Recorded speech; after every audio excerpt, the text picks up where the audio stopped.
प्रदोष के समय पर, उससे पहले लक्ष्मी और दरिद्रता फिर भ्रमण पर निकलती है।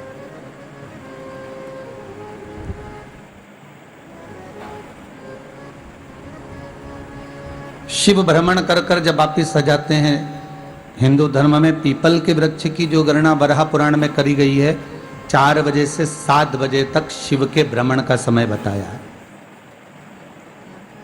शाम को।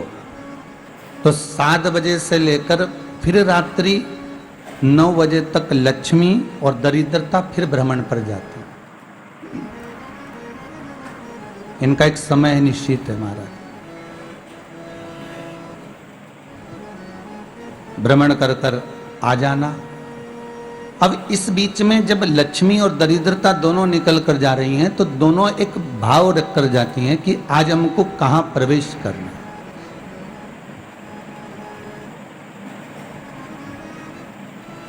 आज हमें किस जगह पर प्रवेश करना है, आज हमें कहां पहुंचना है, आज हमें किस जगह जाना है। और जिस नगर में जिस मार्ग से लक्ष्मी और दरिद्रता निकल कर जाती है, ये दोनों का जब निकलना होता है, इनको स्थान दिया गया जहां पर स्वच्छता हो, घर के दरवाजे पर रंगोली डली हुई हो, द्वार पर जल छीटा गया हो। महाराज, उस द्वार पर लक्ष्मी प्रवेश करती है तो दरिद्रता भी जाने लगती है अंदर। जब दरिद्रता अंदर जाने लगती है तो लक्ष्मी उसको रोक देती है। पहले मैं देखकर आती हूं कि तेरे लिए स्थान है कि नहीं, तू यहां रुक।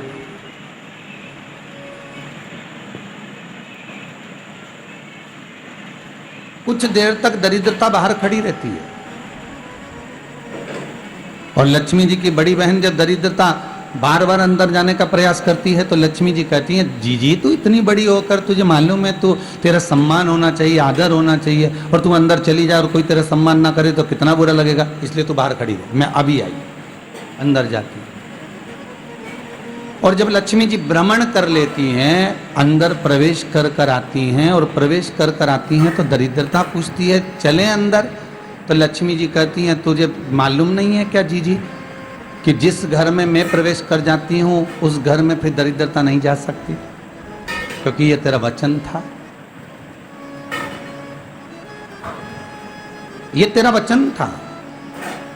अपन दोनों का जब मंगल विवाह हुआ था, मेरा विवाह जब नारायण के साथ में हुआ और तुम्हारा विवाह जब दुस्साह मुनि के साथ हुआ, दरिद्रता का विवाह दुस्साह मुनि के साथ हुआ। जब अपना दोनों का विवाह हुआ था तो अपन दोनों ने एक वादा करा था कि जिस घर में लक्ष्मी प्रवेश कर जाएगी उस दिन फिर दरिद्रता नहीं जाएगी, और जिस घर में दरिद्रता प्रवेश कर जाएगी उस घर में फिर लक्ष्मी नहीं जाएगी।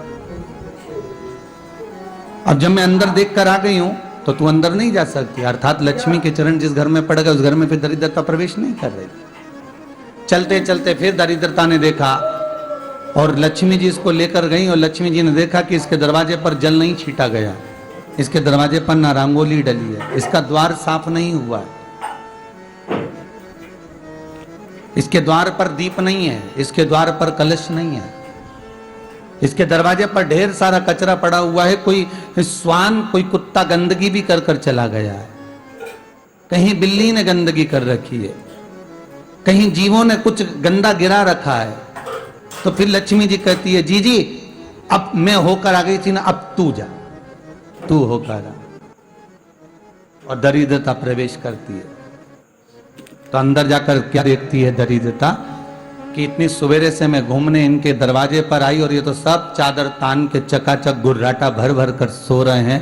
तो दरिद्रता कह देती है, तुम्हारा भाग्य ही बेकार है, तुम्हें क्या करूं, तुम ऐसे ही सोते रहो।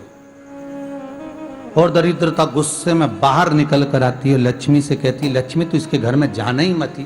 तो दरिद्रता को कहती है, जी तेरी बात नहीं मानूंगी क्या मैं? लक्ष्मी जी बोली, मैं तेरी बात नहीं मानूंगी, बिल्कुल नहीं जाऊंगी इसके घर में, तू चिंता मत कर, चल आगे चले। फिर आगे बढ़े। ये लक्ष्मी और दरिद्रता का प्रवेश है। आपके घर का द्वार आपके घर का दरवाजा। फिर निवेदन करूंगा एक बहुत सुंदर बात, हमें महाराष्ट्र से सीखना चाहिए, हमें साउथ से सीखना चाहिए, दक्षिण से। जिस समय पर भक्ति देवी यमुना जी के घाट पर रो रही थी अपने पुत्र ज्ञान और वैराग्य को गोदी में लेकर, समय देवऋषि नारद ने प्रश्न किया था कि तुम कहां पर पोषित हुई हो, तुम्हें ऊर्जा कहां से प्राप्त हुई? तो कहा मैं गुजरात से तो चली हूं। और वहां से चलती चलती भक्ति देवी कहती है मैं बहुत दुखी होकर, बूढ़ी होकर, द्रवित होकर, बड़ी दुख में वहां से चलते चलते जब मैं महाराष्ट्र में पहुंची तो मैंने वहां जाकर देखा कि वहां पर लोग हर पल हर घड़ी ब्रह्म मुहूर्त में उठकर स्मरण करते हैं, नाम जाप करते हैं और दरवाजे पर जल छीट कर रंगोली डालते हैं। तो कह रही है कि वहां पर मैं थोड़ी अवस्थावान होने लगी, वहां मुझे अच्छा लगने लगा। फिर जब मैं और आगे पढ़ी, दक्षिण में जब पहुंची, वहां पर जाकर मैंने देखा कि सुबह से उठकर मंगलाचरण, मंगला स्तोत्र और वेदों की ध्वनि होने लगी। वहां पर मैं और आनंदित हो गई।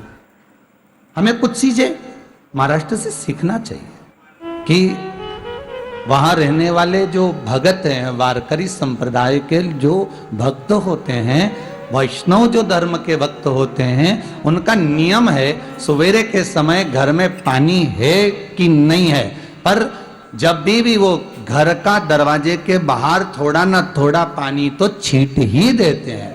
और छींटने के बाद फिर वहां पर अपने यहाँ तो दिवाली पे रंगोली बनती है जी, और वहां पर रोज की रंगोली बन जाती है कि कभी हो सकता है परमात्मा राह भूल कर हमारे घर में प्रवेश कर जाए, इसलिए वहां प्रतिदिन की रंगोली,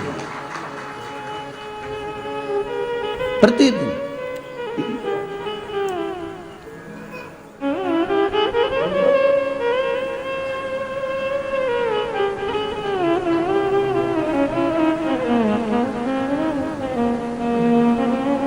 हमें सीखना चाहिए थोड़ा सा। आज के जमाने में तो बहू अपने कमरे की झाड़ू लगा ले, वो ही बहुत बड़ी बात है। हो खड़ी खड़ी बहू ये देखती रहेगी कि नौकरानी सही से झाड़ू लगा रही, वहां से लगा के लाओ, इधर से हेड के ले जाओ, वहां से कचरा सोरो, वहां से पोछा लगाओ। खड़ी रहेगी, उंगली से बताती रहेगी, पर इतना नहीं बनेगा कि सेविका से, नौकरानी से, दासी से कह दे कि तू मम्मी पापा के कमरे की लगा ले, मैं मेरे कमरे की लगा लूंगी, तू जा उधर। थोड़ा दया का भाव अगर होता तो उसके मन में भी आता कि मेरी बड़ी सेठानी तो अपनी जगह पर है, पर छोटी तो सेठानी की भी बड़ी सेठानी है जो मुझ पर करुणा करती रहती है। पर बड़ी तो कहे कि बेटा रहने दे, तू उधर ले जा, जा भाभी के कमरे में देख ले जा, उसके बच्चों का बड़ा फैलारा रहता ना, तो उधर देख ले जा, तो जरा उधर मां उधर भेज रही है।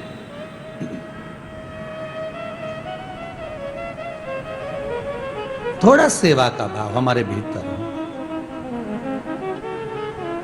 और एक निवेदन तो हमेशा करा है और अब आज भी करता हूं, पूरे घर की सफाई करवाओ, पूरे घर में तुम पोछा झाड़ू जो चाहे करवाओ, मना नहीं है। पर एक निवेदन है, रसोई घर के अंदर बहू और बेटी ही जाकर भोजन बनाए तो अन्नपूर्णा सदा कृपा करती है महाराज। बहू और बेटी